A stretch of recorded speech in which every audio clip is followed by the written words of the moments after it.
Nous continuons dans cette nouvelle vidéo, toujours dans la partie mise en forme de données avec l'exercice alcoolémie 3. Donc, l'objectif est de mettre en forme, utiliser ou modifier les formats de nombres, enregistrer et imprimer une feuille. La durée maximum est 20 minutes. Nous retravaillons toujours avec le classeur alcool.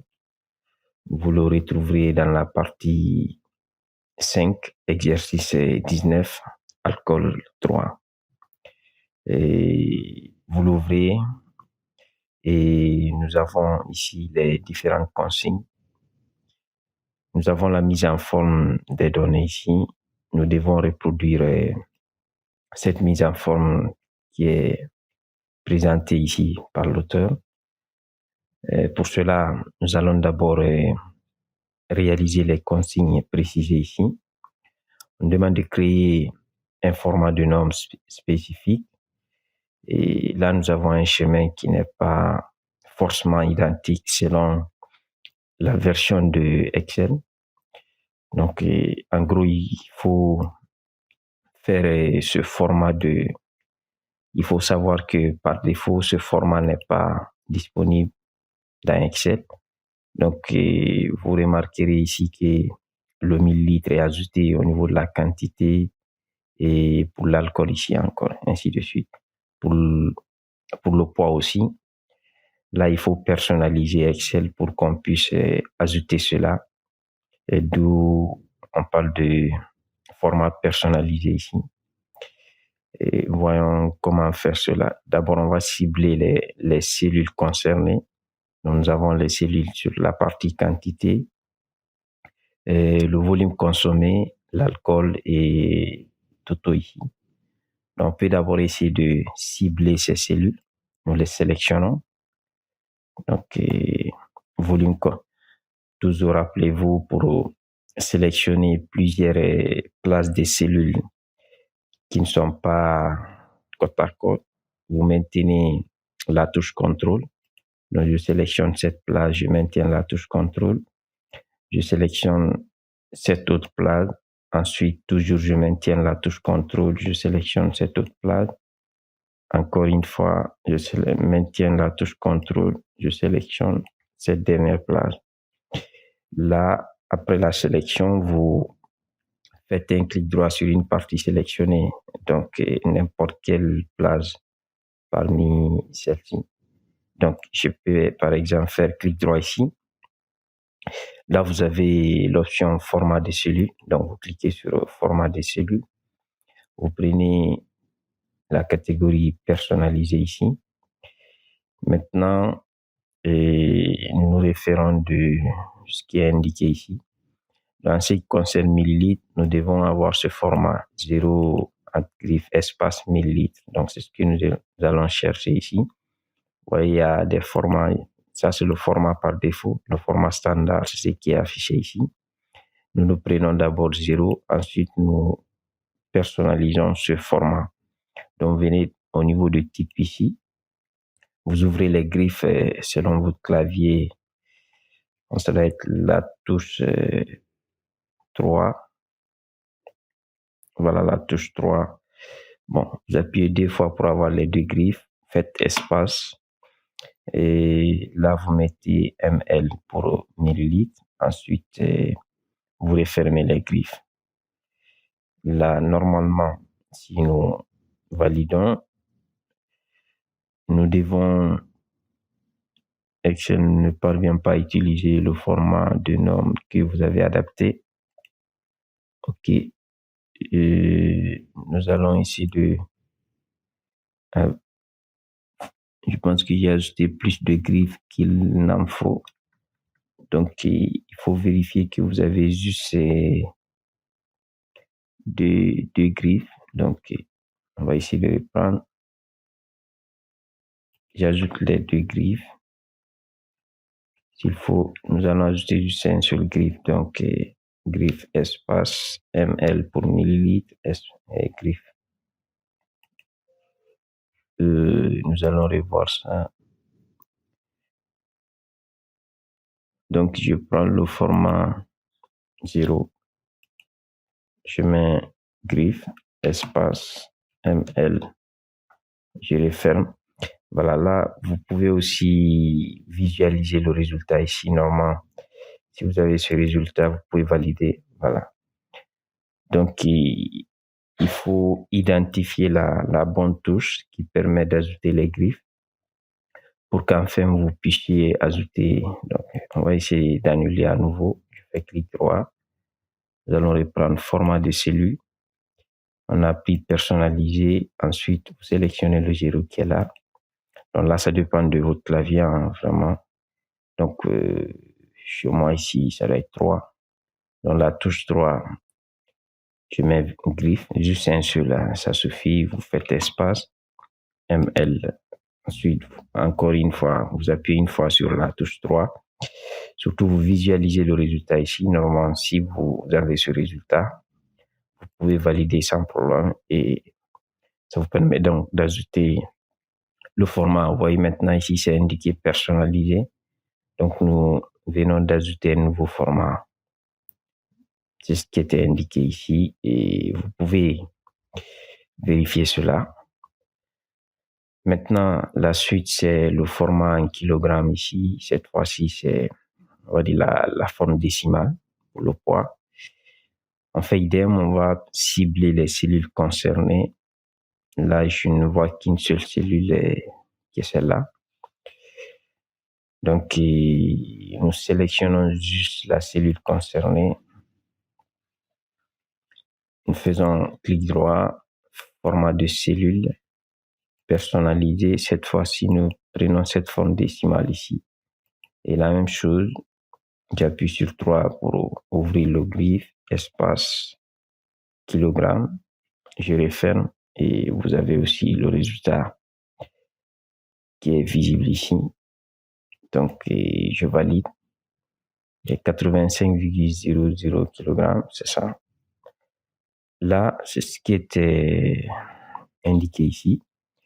Maintenant, le reste là, c'est à nous de nous adapter pour avoir ce résultat. Donc, je vais essayer de fixer cette fenêtre à gauche, sélectionner la fenêtre Excel ici et on va se référer de la mise en forme de ce qui est là. Donc, d'abord ici, nous remarquons que nous n'avons qu'une seule ligne ici. Donc, ce que je vais faire, c'est de sélectionner toute cette plate, excepté cette cellule qui contient les valeurs ici. Donc, je sélectionne cette plage. Ensuite, rappelez-vous, vous avez dans la partie alignement, vous avez ce bouton fusionner et centrer ici qui va vous permettre de fusionner et centrer. En même temps aussi, dans la partie ou dans le groupe police, vous avez le bouton gras ici qui vous permet de mettre en gras le texte. Bon, la taille n'est pas précise ici, donc c'est pas la peine. Mais nous remarquons ici que ce texte n'est pas centré, donc on peut revoir. Cette fois-ci, au lieu de cliquer directement sur ce bouton, vous cliquez sur la flèche pour uniquement fusionner. Normalement, si vous fusionnez seulement, bon, malgré tout ça, il est centré. Donc, nous allons essayer de le mettre à gauche en cliquant sur ce bouton. Sur la partie alignement, cliquez sur le bouton aligner à gauche. Là, je pense qu'il faut juste mettre en gras. Surtout, il faut faire attention, c'est une formule qui est là. Donc, vous sélectionnez juste ne pas double-cliquer. Vous partez sur la partie dans le groupe police. Cliquez sur le bouton gras. On peut augmenter la taille. Encore une fois, nous n'avons que 2 chiffres après la virgule. Vous revenez dans le groupe alignement, plutôt dans le groupe nombre ici. Vous avez ce bouton qui permet de réduire les décimales. Donc, vous cliquez jusqu'à ce que vous ayez juste 2 chiffres après la virgule. Voilà, c'est bon. Nous continuons sur la ligne 3. Là, vous sélectionnez toute cette ligne jusqu'à la colonne F. Là, je pense qu'on doit prendre fusionner centré.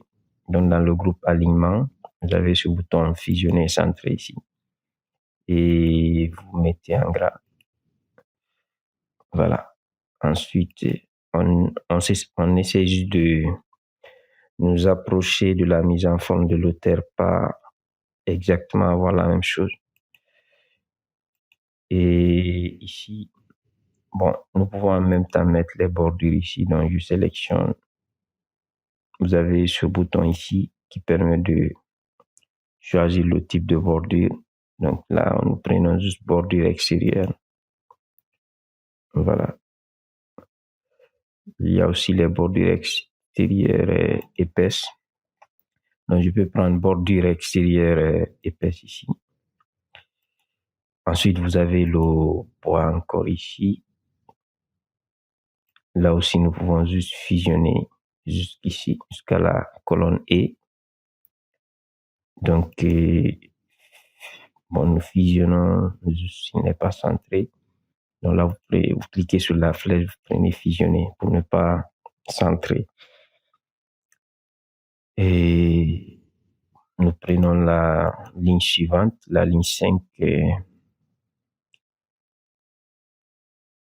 Voilà, là c'est fusionner centré. Donc je sélectionne cette place. Je viens dans alignement, fusionner centré. Je viens dans police. Je mets en gras. Bon, je pense pas que ce soit en gras, mais visiblement. Et là, je pense qu'il faut venir jusqu'à la colonne F. Donc, on va reprendre. Je clique pour annuler. Ensuite, cette fois-ci, il fusionne jusqu'à la colonne F. Ensuite, nous avons ici Toto millilitres. Je pense qu'il n'y a pas grand-chose à faire. Juste ici, nous allons remettre les bordures. Je viens dans police. Voilà. Ensuite, vous avez ici cette ligne, la ligne 7 donc. Je sélectionne cette ligne. D'abord, il y a le retour à la ligne ici pour les colonnes qui ont une longueur un peu large. Donc, vous avez un bouton ici dans le groupe alignement. Vous avez ce bouton, plutôt celui-là, voilà. Dans le groupe alignement, renvoie à la ligne automatiquement. Donc, lorsque vous cliquez sur ce bouton, il permet de renvoyer à la ligne les colonnes qui sont très larges. Ensuite, nous pouvons essayer de centrer cela en cliquant sur ces deux boutons. Voilà.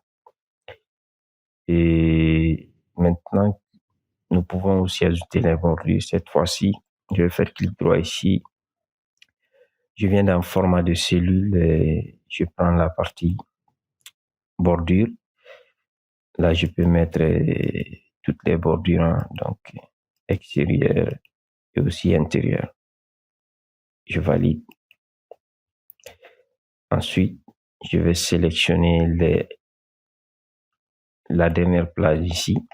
Encore une fois, clic droit, format de cellule. Je mets les bordures extérieures d'abord. Ensuite, je clique juste cette partie pour les bordures, on va dire verticales tout court. Et je valide. J'ai mes bordures. Maintenant, si vous voulez avoir les bordures épaisses, là, on va y prendre. Cette fois-ci, vous cherchez le type de bordure ou le style ici. Je pense que c'est le type épaisse. Donc, une fois sélectionné maintenant, là, quand vous cliquez, vous allez rendre la bordure ou les bordures épaisses. Là, je valide. Ensuite, je reviens ici. Mais si c'est une seule colonne, c'est possible de juste sélectionner cette partie bordure épaisse. Mais s'il y a des bordures intérieures, là, il faut faire clic droit, format de cellule. Cliquez sur cette partie pour remettre les bordures épaisses ici. Je valide. Voilà. Vous avez donc les différentes bordures ici. Vous avez ce format pourcentage qui n'est pas appliqué ici. Donc, vous sélectionnez cette plate de cellule, toujours dans le groupe dans le groupe nombre plutôt. Vous avez ce bouton qui permet d'activer le format pourcentage. Ensuite, je pense que ce qui reste maintenant, c'est de mettre la couleur de fond ici en gris. Donc, vous pouvez cibler les cellules concernées. Vous les sélectionnez d'abord. Et donc, je sélectionne toujours avec la touche CTRL, appuyé pour sélectionner plusieurs places de cellules discontinues. Une fois sélectionné, vous partez dans le groupe police. Vous avez ce bouton remplissage ici. Vous sélectionnez un niveau de gris proche de ce que nous voyons ici. Je pense que c'est bon. Bon, la mise en forme, si l'auteur n'a pas très bien précisé, c'est très difficile d'avoir exactement le même résultat que lui. Donc, nous essayons juste de nous approcher de ce que nous voyons ici. Et vous êtes vraiment libre d'aller selon votre convenance. Selon moi, je pense que à peu près c'est le même résultat qui est là. Donc, nous nous limitons ici. On s'ajouter une bordure sur cette partie. Donc, on va mettre bordure épaisse. Voilà. Eh bien, je pense que c'est tout pour cet exercice. Nous allons juste revenir dans ce classeur le 26. Donc, je vais mettre 10. Malgré j'ai 18 ici, mais je vais reporter 10 minutes ici. Ensuite, là, je suis à la dernière semaine ici, donc je vais mettre ici égal 1. Là aussi, égal 1.